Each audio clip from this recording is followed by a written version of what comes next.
Broadcasting Service.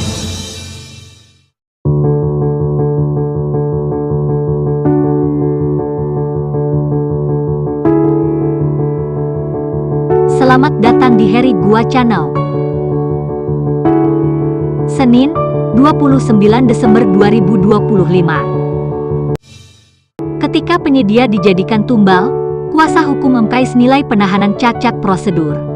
Broadcasting Service.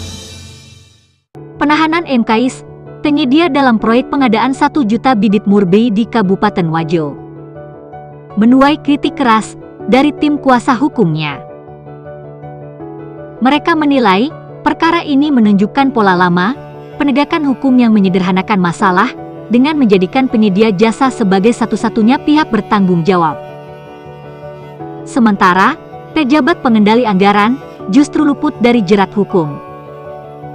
Ketua Tim Kuasa Hukum MKAIS, Farid Mama, Ishaim H., Andi Mapatoto, Ishaim H., Insinyur Andi Rafidin H., menegaskan bahwa dasar hukum penahanan kliennya patut dipersoalkan, terutama karena kerugian negara 1,1 miliar rupiah yang diumumkan Kejaksaan hanya bersumber dari laporan hasil pemeriksaan atau LHP Inspektorat Kabupaten Wajo.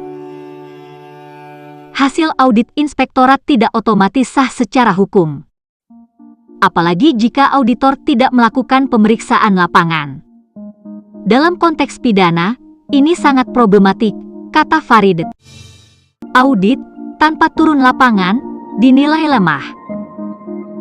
Menurut tim kuasa hukum MKAIS, dalam praktik audit yang akuntabel, fieldwork merupakan elemen mutlak untuk memastikan apakah pekerjaan benar-benar tidak dilaksanakan atau justru telah dikerjakan sebagian atau seluruhnya.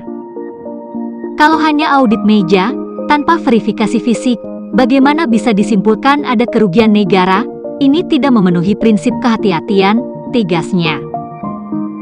Ia menekankan bahwa Inspektorat Daerah merupakan APID yang kewenangannya bersifat internal administratif, sebagaimana diatur dalam PP Nomor 60 Tahun 2008 tentang SPP, bukan penentu kerugian negara secara final.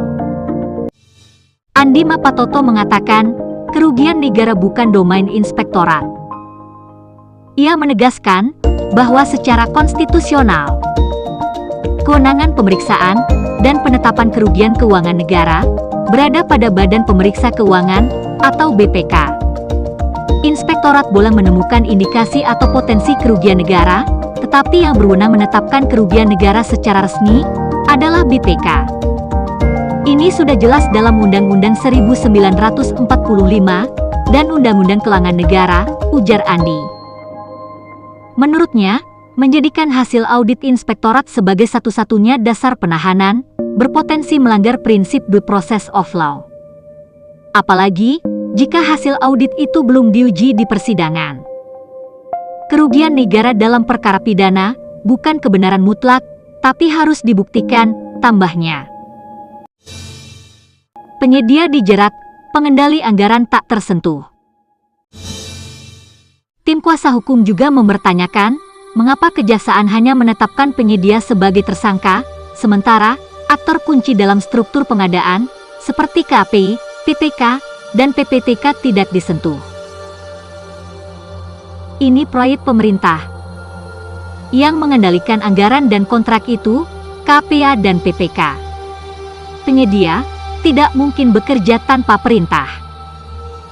Kalau ada pekerjaan lanjutan tanpa kontrak, itu pasti ada instruksi pejabat, kata Farid. Andi Mapatoto menambahkan, konstruksi perkara menjadi janggal jika seluruh tanggung jawab pidana dibebankan kepada penyedia. Kalau penyedia dijadikan pelaku utama, lalu pejabat yang mengatur anggaran dan memberi perintah, itu posisinya apa? Penegakan hukum tidak boleh tebang pilih, tegas Andi. Klien justru mengalami kerugian finansial. Fakta lain yang disorot tim kuasa hukum adalah kondisi finansial MKAIS pasca pelaksanaan pekerjaan. Hingga kini, klien mereka belum menerima pembayaran sekitar 300 juta rupiah lebih, bahkan harus menutup biaya pekerjaan dengan pinjaman bank. Rekening koran klien kami bisa dibuka sampai sekarang. Dia masih membayar cicilan pokok dan bunga ban untuk pekerjaan sejuta pohon murbe ini, ujar Farid. Menurutnya, kondisi tersebut justru menunjukkan kliennya tidak menikmati keuntungan, melainkan menanggung beban ekonomi berat. Program atas nama gubernur, anggaran dari daerah. Farid juga meluruskan isu bahwa proyek tersebut merupakan murni program provinsi. Gubernur Sulawesi Selatan memang datang meninjau lokasi.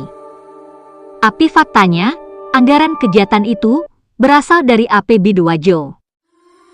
Ketika program ini bermasalah dan mangkrak, klien kami yang dijadikan pihak paling bertanggung jawab, katanya.